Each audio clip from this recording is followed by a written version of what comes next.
आज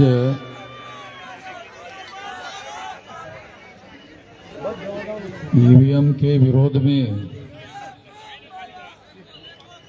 देश भर में 4 चरणों का आंदोलन हमने शुरू किया था। 4 चरणों के इस आंदोलन में आज का चरण जो है चौथा चरण है और सारे देश भर से यहाँ पर 32 राज्यों से लोग आए हैं। 32 स्टेट से लोग आए हैं और ईवीएम के विरोध में सारे देश भर में जब हमने इसके बारे में सबसे पहले शुरू किया था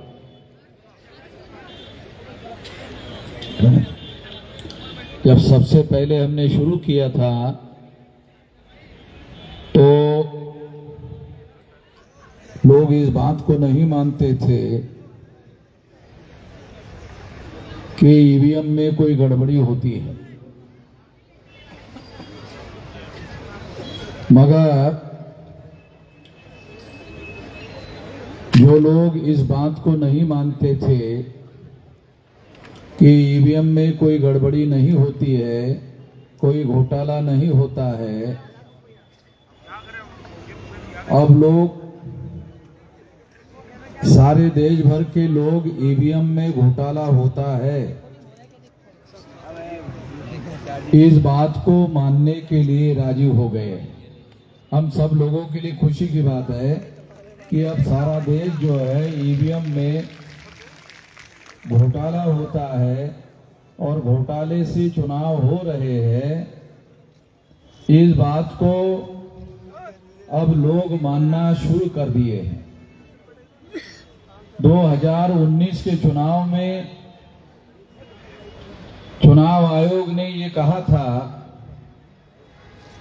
कि ये जो डाटा है ईवीएम मशीन का डाटा है, पेपर ट्रेल का डाटा है, इसे साल भर सुरक्षित रखा जाएगा,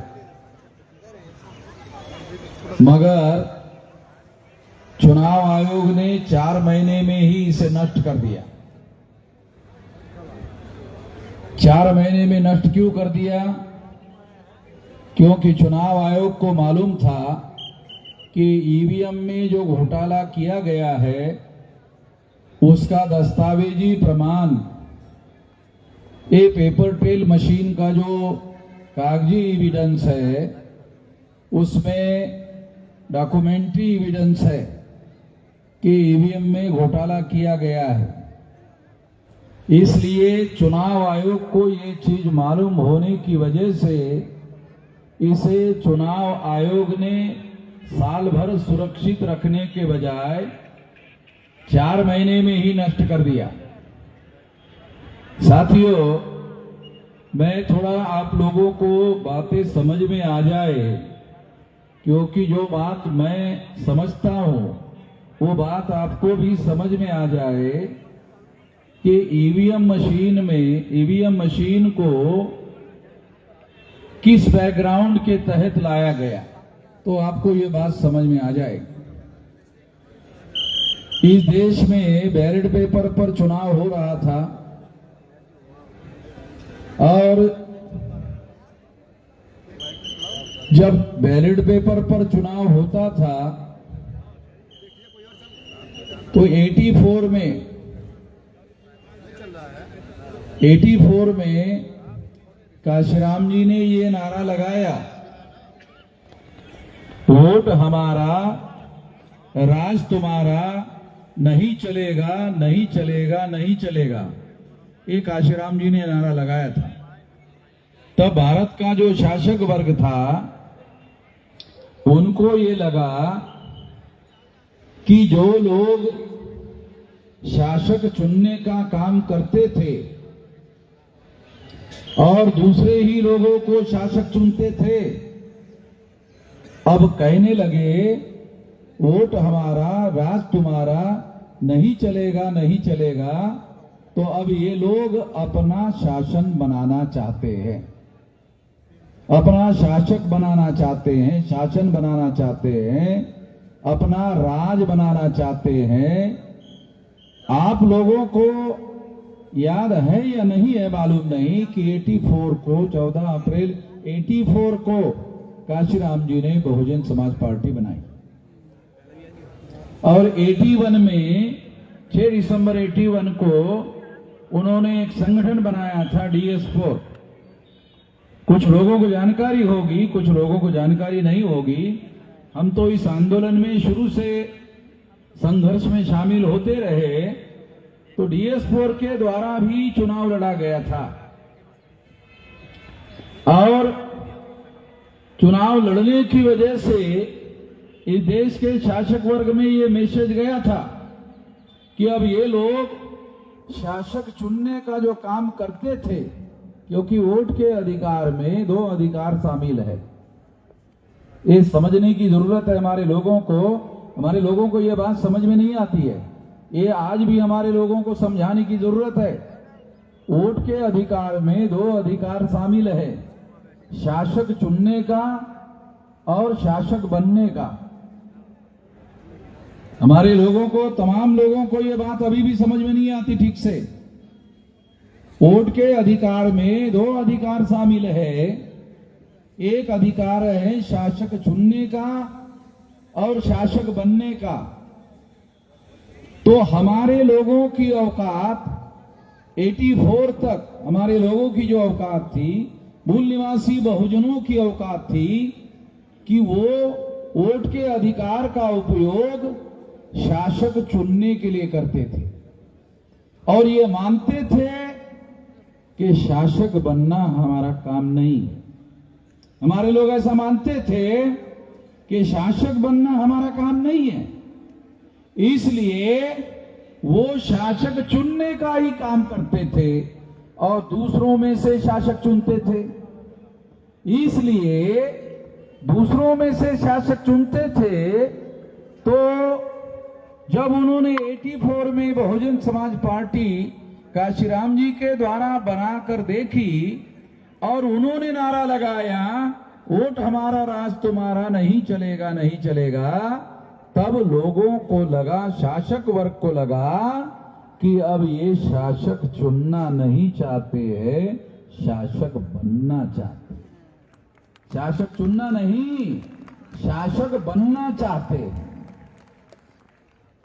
तो ये अभियान काशीराम जी के द्वारा शुरू किया गया था और इस वजह से 84 में जब ये बात सामने आई तो ईवीएम मशीन लाने का काम शुरू हुआ। ये थोड़ा बैकग्राउंड में आप लोगों को समझा रहा हूं कि ईवीएम मशीन अपने आप नहीं आई। ईवीएम आने के पीछे एक बहुत बड़ी वजह यह है कि हमारे लोगों ने इस देश में शासक बनने का अभियान शुरू किया था। अभी शासक चुनने का काम बहुत हो गया, अब हम लोग शासक बनेंगे। ये अभियान जब शुरू किया गया था, इसको रोकने के लिए ईवीएम मशीन लाया गया और उसके बाद में 20 साल तक इसका प्रयोग किया गया। सबसे पहले केरला में ईवीएम मशीन का प्रयोग शुरू हुआ और सारे देश भर में इसका प्रयोग धीरे धीरे इस तरीके से किया गया ताकि इस मशीन को जैसा वो चाहते थे वैसा उसको डेवलप किया जाए। जैसा मशीन वो चाहते थे, उस मशीन का जैसा उपयोग करना चाहते थे, वैसा उपयोग करने के लिए उनके पास ईवीएम मशीन का तजुर्बा होना जरूरी था।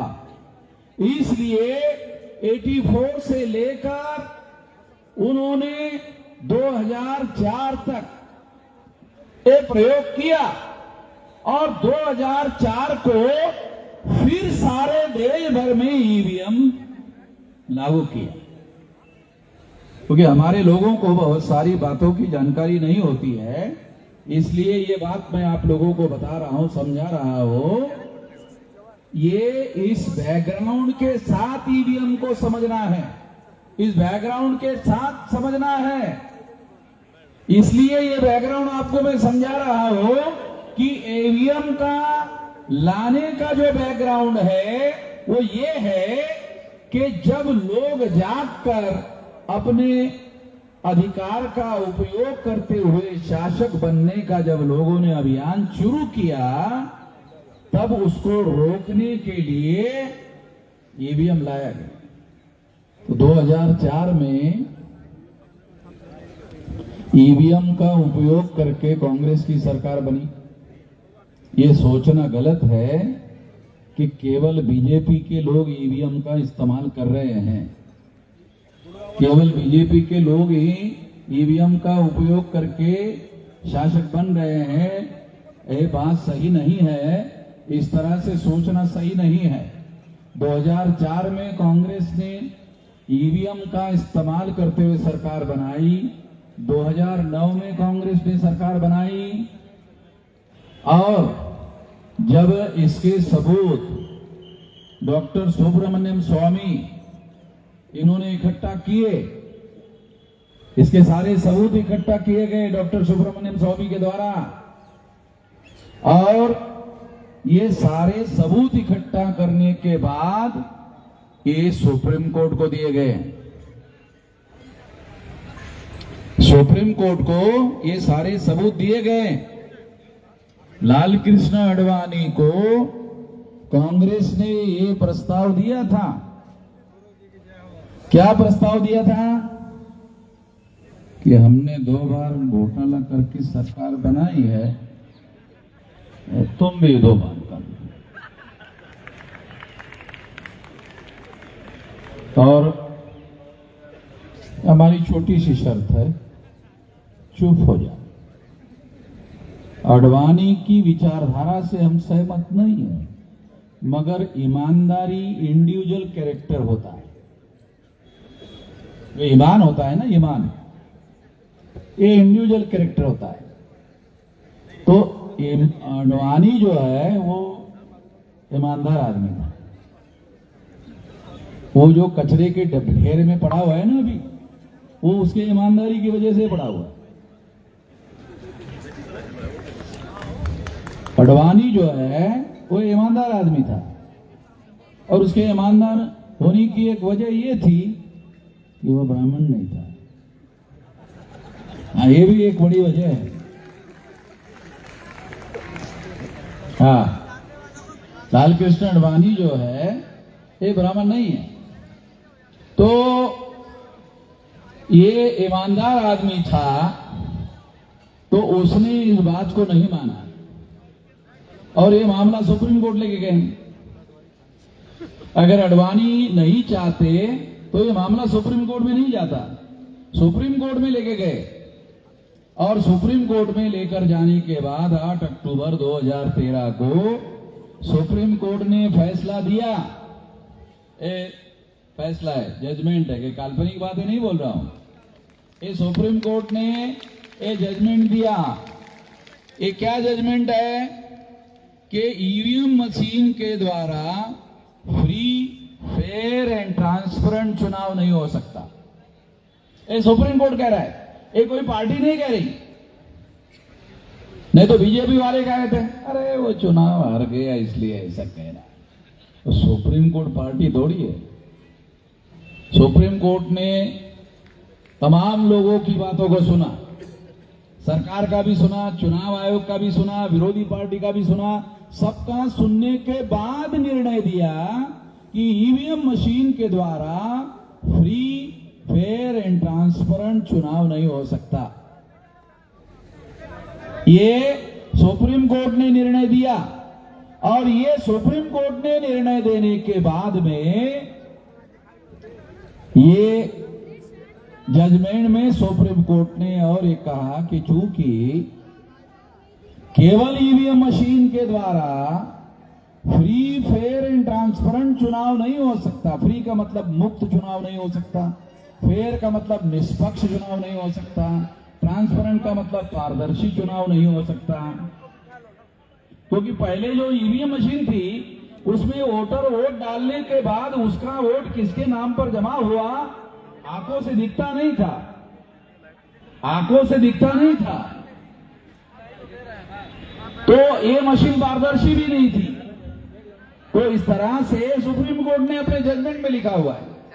और फिर जजमेंट में दूसरी बात लिखी कि फ्री फेयर एंड ट्रांसपेरेंट चुनाव के लिए पेपर ट्रेल मशीन लगाना होगा।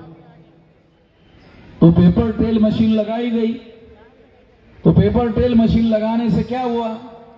पेपर ट्रेल मशीन लगाने से केवल ये दिखाई देता था कि आपने जिस पर बटन दबाया उसी पर स्टैंप लगा, आंखों से केवल दिखाई देता था, केवल आंखों से दिखाई देता था।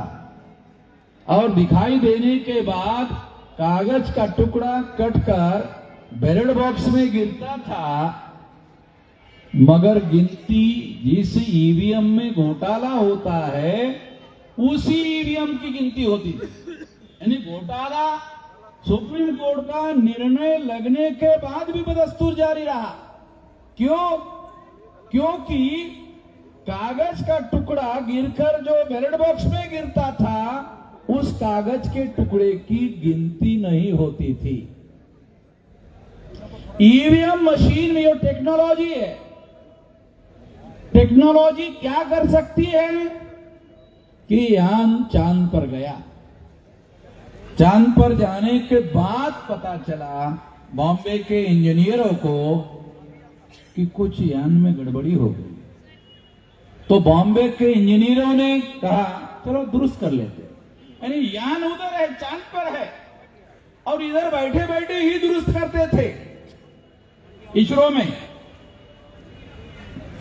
यहां पर ईवीएम है और यहां पर वो आदमी है, वो यहां नहीं कर सकता, वे चांद पर कर सकता है? चांद पर सुधार कर सकता है, इसका मतलब रिमोट कंट्रोल टेक्निक है। टेक्नोलॉजी थोड़ी बहुत जानने वाले जो लोग हैं उनको मालूम रिमोट कंट्रोल टेक्निक है। रिमोट से उसको चलाते थे और अपने हिसाब से उसका उपयोग करते थे। तो यहां के यहां क्यों नहीं किया जा सकता? तो ईवीएम मशीन में पेपर ट्रेल मशीन लगाया गया, मगर पेपर ट्रेल का जो कागज का टुकड़ा है उसमें तो स्टैंप लगा हुआ है, उसकी तो गिनती नहीं होती थी। गिनती जिस ईवीएम में घोटाला होता था उसी की गिनती होती थी। तो ये अभी भी जारी है, ये अभी भी जारी है। भ्रम क्या हुआ? अरे पेपर ट्रेल तो लग गए ना, आप बोल रहे थे ना, लगा दिया। जैसे बहुत सारी महिलाएं कार्यक्रम में जाने के पहले झुमका लगा देती है और घर में जाने के बाद वापस फिर उतार कर रख देती है, उसी तरह से चुनाव आयोग ने वो मशीन लगा दिया, हो गया, फिर उसको उतार के रख दिया। यानी उसका कोई उपयोग नहीं करते थे। ऐसे ही एग्जाम्पल के लिए दे रहा हूं, महिलाएं अपने मन में किंतु परंतु ना रखें। मैं एग्जाम्पल आप लोगों को समझने के लिए बता रहा हूं, एग्जाम्पल देने के लिए बता रहा हूं ताकि बात हमारे लोगों को समझ में आ जाए।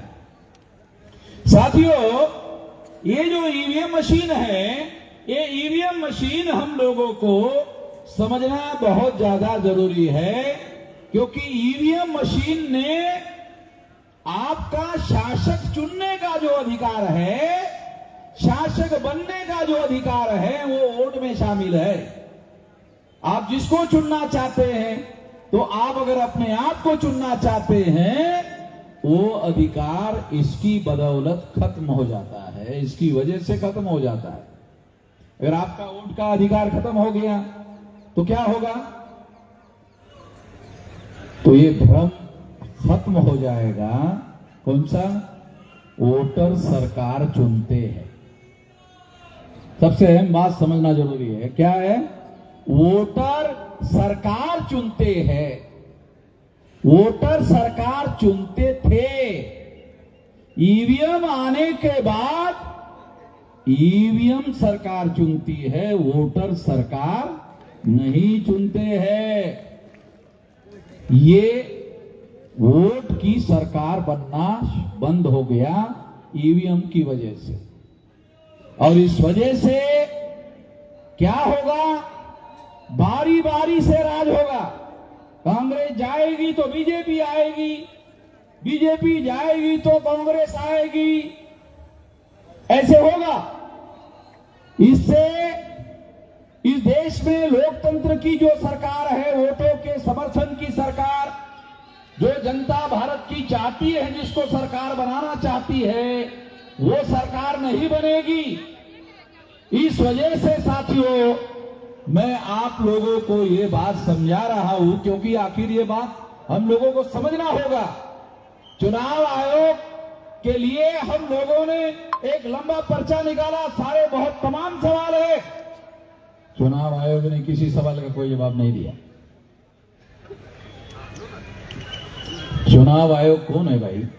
भारत के संविधान निर्माताओं ने चुनाव आयोग को अधिकार दिया। किस काम के लिए अधिकार दिया? फ्री, फेयर और ट्रांसपेरेंट चुनाव संपन्न कराने के लिए अधिकार दिए। मालिक नहीं बनाया वोटर लोगों का। उन्होंने, संविधान निर्माताओं ने अधिकार दिया चुनाव आयोग को। आपको काम कितना है? फ्री, फेयर एंड ट्रांसपेरेंट चुनाव करवाना चाहिए। चुनाव कमीशन अपने ही लेवल पर निर्णय कर रहा है। सारे देश के लोग जब ईवीएम नहीं चाहते हैं, सारे देश के लोग जब ईवीएम नहीं चाहते हैं, लोग नहीं चाहते हैं, तो आप जबरदस्ती क्यों कर रहे हो भाई? आपके पास तो ऐसा वो पावर नहीं है। और अभी सुप्रीम कोर्ट के लॉयर ने कहा कि ऐसा कोई कानून में तब्दीली करने की भी जरूरत नहीं है। वो चुनाव आयोग चाहे तो वोटों से चुनाव करवा सकता है, चुनाव आयोग चाहे तो ईवीएम से वोटो कर सकता है। आज के तारीख में भी चुनाव आयोग कई जगह ईवीएम से चुनाव करवा रहा है, और आज के ही तारीख में वोटर से भी चुनाव करवा रहा है। कई जगह, एक ही साथ कई जगह ऐसे करा रहा है। तो इसका मतलब है, वोट डालने के आधार पर चुनाव करने का काम बंद नहीं हुआ है। ये कानून खत्म नहीं हुआ है, ये कानून अभी भी बरकरार है। चुनाव आयोग जबरदस्ती क्यों करना चाहता है कि ईवीएम मशीन से ही वोट हो? चुनाव आयोग शासक वर्ग का टूल हो गया है। देश में जो शासक वर्ग है, जैसे 14 अगस्त 47 तक ब्राह्मण भारत का शासक वर्ग था। नहीं, 14 अगस्त 47 तक अंग्रेज भारत का शासक वर्ग था। रात के 12:01 हो गया तो भारत का शासक वर्ग ब्राह्मण हो गया। भारत का शासक वर्ग ब्राह्मण हो गया। और जो भारत का शासक वर्ग, जो जिनकी संख्या 3.5% है, सारे देश भर के लोगों को, हर 18 साल के व्यक्ति को वोट का अधिकार बहाल हुआ। उसके द्वारा चुनकर आने वाली सरकार के द्वारा ब्राह्मण भारत का शासक वर्ग बना नहीं रह सकता। अगर फ्री, फेयर एंड ट्रांसपेरेंट चुनाव हो जाए, अगर हमारे लोग अगर इतने ही समझदार होते कि केवल चुनने का काम करना है, मगर काशीराम जी ने ये सिद्ध कर दिया कि नहीं, बन भी सकते हैं, हम शासक वर्ग बन भी सकते हैं। ऐसा हमारे लोगों का जो सोच है, नहीं बन सकते हैं। उन्होंने मुख्यमंत्री बनवाकर दिखाया और शासन चलाकर दिखाया और 4-4 बार मुख्यमंत्री बनवाकर दिखाया और चलाकर दिखाया। जो लोग ऐसा सोचते थे कि हम नहीं बन सकते, बन गए और सरकार चलाकर भी दिखाई। इसका मतलब ये है कि हम शासक बन सकते हैं और चला भी सकते हैं, ये आत्मविश्वास हमारे लोगों के अंदर अब पैदा हो गया। बामसेव के द्वारा सारे देश भर में हम लोगों ने ऐसा जागरण, महाजागरण सारे देश भर में चलाया हुआ है और लोग इस काम के लिए अब तैयार हो रहे हैं। तो सबसे पहले तो आप लोगों को सबसे अहम बात क्या करना है, यहां जो मैं मैसेज आपको देना चाहता हूं कि आखिर करना क्या है, ये बहुत इंपॉर्टेंट बात है। साथियों, आने वाले समय में अभी 24 चल रहा है, हमने 2030 तक का 7 साल 8 साल का समय निर्धारित किया। ये 8 साल में आपको करना क्या है, तो 8 साल में आपको 6 लाख गांव का संगठन बनाना है। अगर आप 6 लाख गांवों में जाते हो, जैसे दिल्ली में आए 2000 किलोमीटर से आए, 1500 किलोमीटर से आए, अपने जिले में 200 किलोमीटर जाओ, अपने गांव में जाओ और अपने गांव में कमेटियां बनाओ। चुनाव आयोग चुनाव संपन्न कराने के लिए बूथ लेवल की कमेटियां बनाती है, बूथ लेवल का संगठन तैयार करती है टेम्पररी चुनाव के लिए। वहां 1000 वोटर होते हैं एक बूथ में, तो हमको बूथ लेवल का संगठन खड़ा करना है। तो ऐसा संगठन अगर आप खड़ा करते हो तो 15 लाख बूथ है, तो 15 लाख यूनिट बनाने होंगे। अगर आपने 15 लाख यूनिट बना लिया सारे देश भर में, ये जो लोग हैं ना, चुनाव आयोग चलाने वाले लोग हो या देश चलाने वाले लोग हैं, जो अगर हमारी बात नहीं मानते हैं, तो हमारे पास उपाय नहीं है, ऐसा नहीं है, उपाय है। 15 लाख जगह पर अगर आप अपनी कमेटियां बनाते हो, ये तो आपके नियंत्रण में है। चुनाव आयोग ईवीएम चालू रखना चाहता है या बंद करना चाहता है, ये तो चुनाव आयोग के नियंत्रण में है। मगर गांव-गांव में कमेटियां बनाने का नियंत्रण वो तो हमारे नियंत्रण में है। जो हमारे नियंत्रण में है वो तो काम हमको करना चाहिए। अगर हम 15 लाख जगह पर इस तरह की कमेटियां बनाते हैं और ये 15 लाख बूथ में, एक बूथ में मान लो शेड्यूल कास्ट के लोगों की जो अपर